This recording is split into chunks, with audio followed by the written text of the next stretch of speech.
Praise the Lord. யோவான் எழுதின சுவிசேஷத்திலே இயேசு மரிப்பதற்கு முன்பாக 7 அற்புதங்களை பற்றி சொல்லப்பட்டிருக்கிறது. அந்த 7 அற்புதங்களையும் நீங்கள் பார்த்தீர்களானால் தேவனுடைய 7 தன்மைகளையும் பார்க்கலாம். முதலாவதாக யோவான் 2ஆம் அதிகாரத்திலே இயேசுவானவர் தண்ணீரை திராட்சரசமாக மாற்றுகிறார். இதிலே தண்ணீரில் உள்ள ரசாயன சூத்திரம் என்னவென்றால் H2O. திராட்சை ரசத்தில் உள்ள ரசாயன சூத்திரம் என்னவென்றால் CH3 CH2OH. இதிலிருந்து நாம் என்ன கற்றுக்கொள்கிறோம்? தேவன் என்றென்றைக்கும் மாறாதவராய் இருந்தாலும் அவரால் மாற்ற முடியாத காரியங்கள் எதுவும் இல்லை. தேவன் எதையும் மாற்றக்கூடியவர். இரண்டாவதாக இயேசுவானவர் கலிலேயாவில் இருந்து கொண்டே கப்பர் நகூமில் இருந்த ஒரு வியாதிப்பட்டிருந்த மனுஷனை குணமாக்கினார். இதிலிருந்து தேவன் சமீபத்திற்கு மாத்திரமல்ல, அவர் தூரத்திலிருந்தும் எல்லாவற்றையும் செய்யக்கூடிய தேவனாயிருக்கிறார். மூன்றாவதாக யோவான் 5ஆம் அதிகாரத்திலே 38 வருஷமாய் வியாதிப்பட்டிருந்த ஒரு மனுஷனை இயேசுவானவர் குணமாக்கினார். இதிலிருந்து தேவன் காலத்திற்கும் தேவனாயிருக்கிறார் என்பதை அறிந்து கொள்கிறோம். எப்படிப்பட்ட வியாதியாக இருந்தாலும், எவ்வளவு வருஷமாக இருந்தாலும்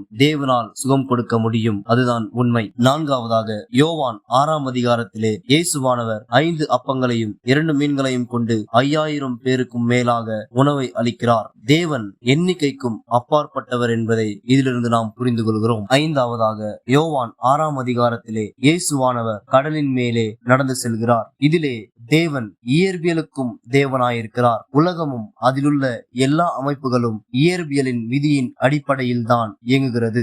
தேவன் இயற்பியலின் விதிகளையும் மாற்ற வல்லவராயிருக்கிறார். ஆறாவதாக யோவான் 9ஆம் அதிகாரத்திலே இயேசுவானவர் பிறவி குருடனுக்கு பார்வை அடைய செய்தார். இதிலிருந்து தேவன் உடல் உறுப்புகளுக்கும் உயிரியலுக்கும் தேவனாயிருக்கிறார். கடைசியாக யோவான் 11ஆம் அதிகாரத்திலே இயேசுவானவர் மரித்த லாசருவை 4 நாட்களுக்கு பிறகு உயிர்த்தெழும்பச் செய்கிறார். இதிலிருந்து தேவன் எங்கிருந்தாலும், எப்படிப்பட்ட சூழ்நிலையில் இருந்தாலும், எதையும் எல்லாவற்றையும் செய்ய வல்லவராயிருக்கிறார். பிரியமானவர்களே, துவண்டு போகாதிருங்கள், சோர்ந்து போகாதிருங்கள். உங்களுடைய கவலைகளை எல்லாம் தேவன் மேல் வைத்து விடுங்கள். அவர் எல்லாவற்றையும் செய்ய வல்லவராயிருக்கிறார். ஆமென். God bless you.